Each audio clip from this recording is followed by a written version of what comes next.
Hi, this is Phil Newman. I'm the editor-in-chief of Longevity.Technology, and I'm delighted to say I'm joined today by Guy Perelmuter, who's the founder of Grids Capital and also the author of the award-winning Present Future. Hi, Guy.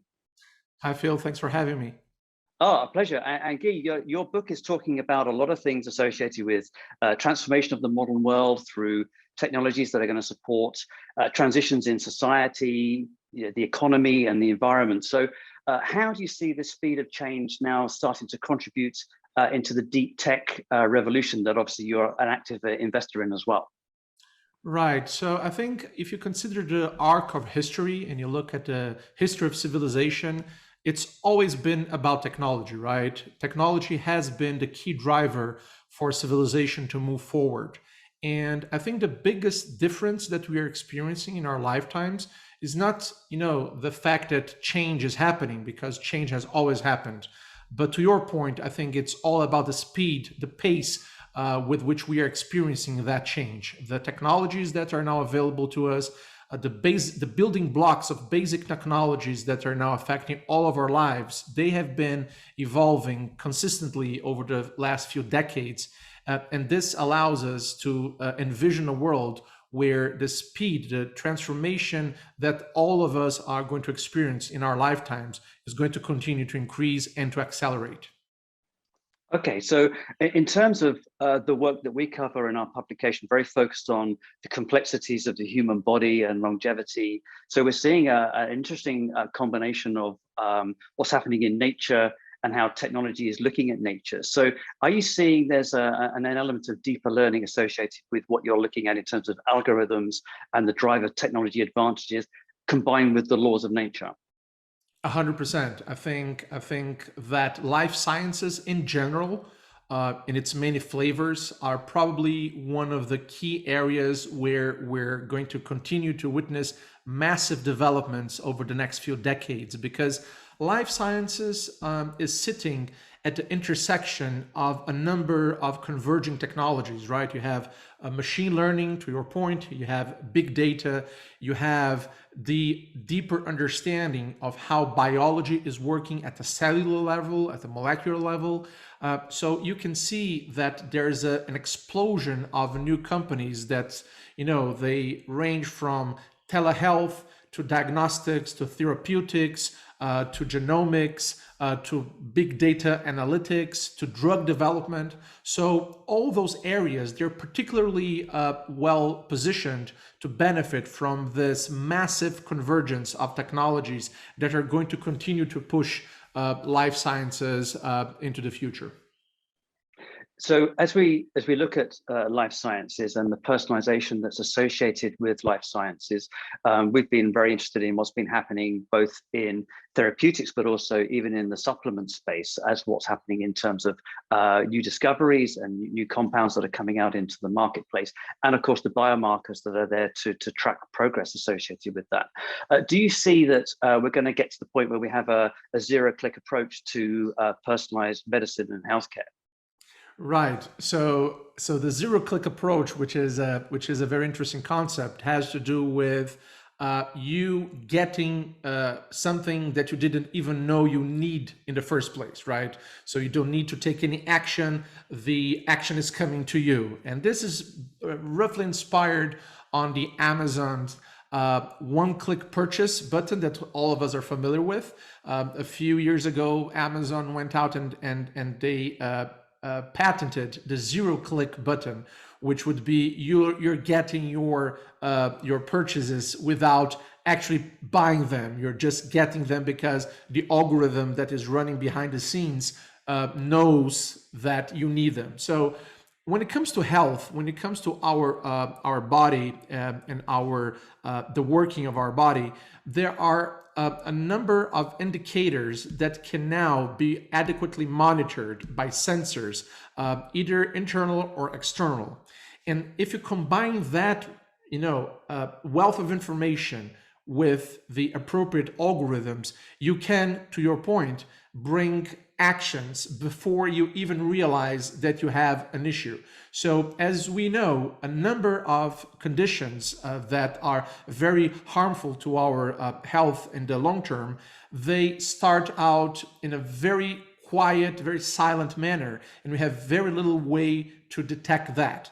But there are processes going on within our bodies that can issue signals that, if we have the appropriate tools to listen to those signals and to take the appropriate action, we can dramatically increase our possibilities of survival. So when you look at most of the diseases that are going to be our worst enemies for the forthcoming decades, right? Neurodegenerative diseases, cancers, heart problems, AVCs, all those basic enemies that we have to face going forward that are going to be much more prevalent than the infectious diseases that we have already addressed through vaccines, right? Like smallpox or measles and so on and so forth.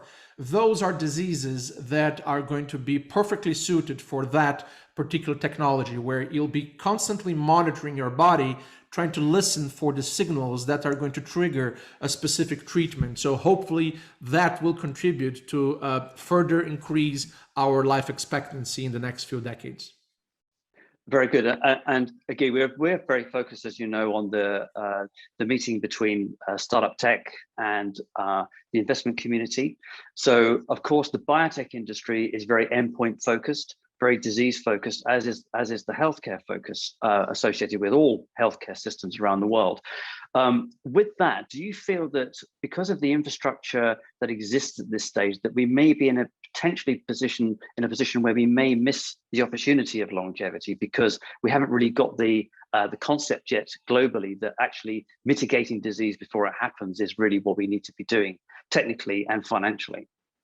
That's a great question, and I think it goes it broaches on a bigger issue, which is inequality throughout the world. Right, we live in a world now where about 20% of every single country in the world now has a life expectancy north of 80 years of age. Right, and just to put that in perspective, back in the 1950s, so 70 years ago, not that long ago, life expectancy was globally on average about 50 years of age, right?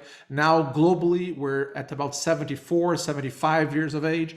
And again, 20% of the countries around the world already have a life expectancy north of 80 years of age. So that's one thing. The other thing is the number of people that are going to be alive and that will be more than 65 years old, which is just this standard metric that people use to measure someone who's a senior citizen or not, right? So 65 is this kind of a benchmark, if you will. So up until, I want to say 2010, about 8% of the world population had 65 or more. We're talking about 500 million people, give or take, right? In 2050, there's an estimated 1.5 billion people that are going to be alive 65 or more.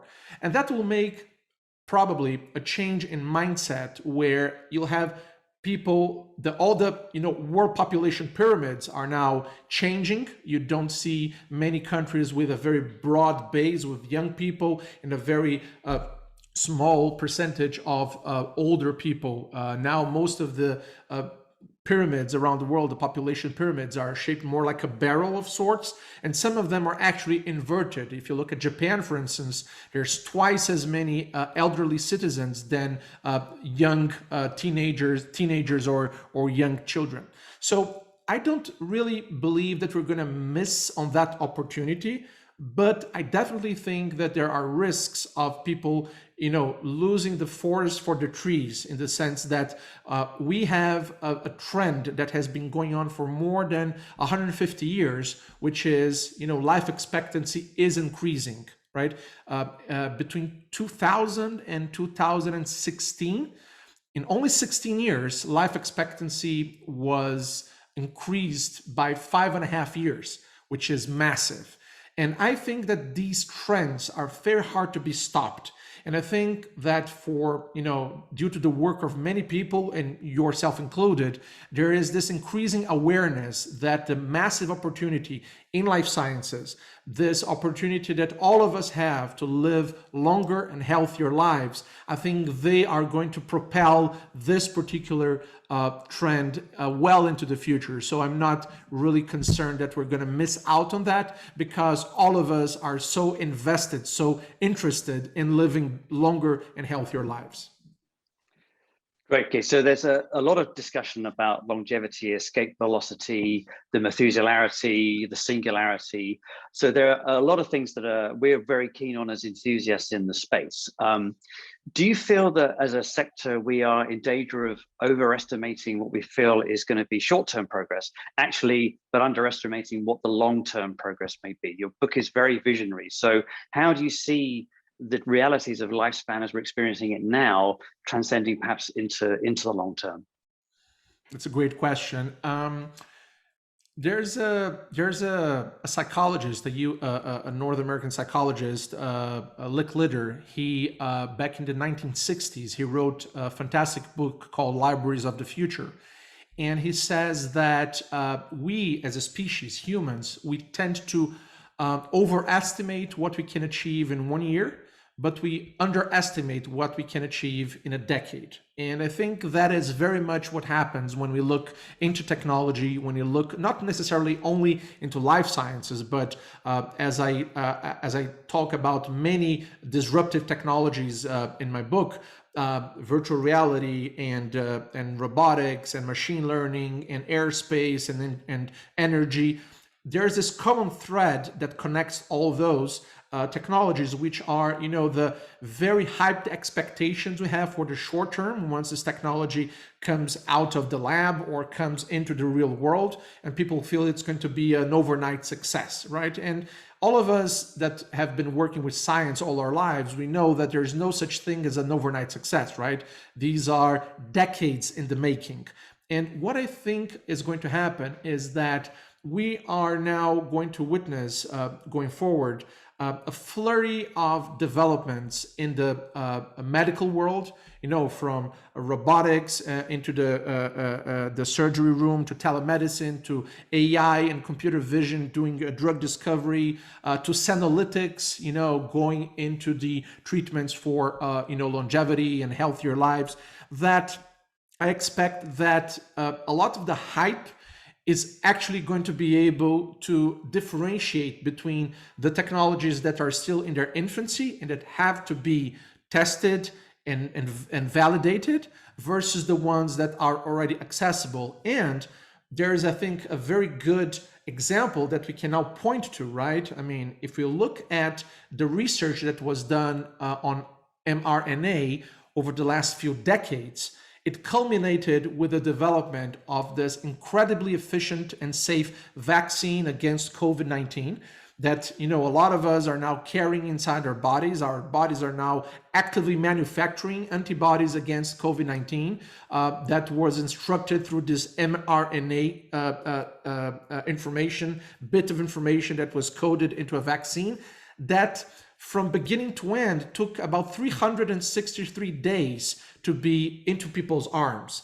But of course, they're leveraging a technology that has been developed over more than 3 decades. So I feel that this is what we're going to witness. We're going to witness the rolling out of a number of technologies that are now constrained to laboratories or universities and that are going to reach our lives. And I think because life sciences touches all of our lives, I think this is something that will keep people very much connected to the next steps into their own personal health histories. Very good, Guy. Well, the book is fantastic, Present Future. A real pleasure to speak with you today. And of course, best of luck with the work that you're doing on the funding side of things, as well as obviously your work in literature. Thanks for joining us today, Guy. Thank you so much for having me, Phil. A pleasure.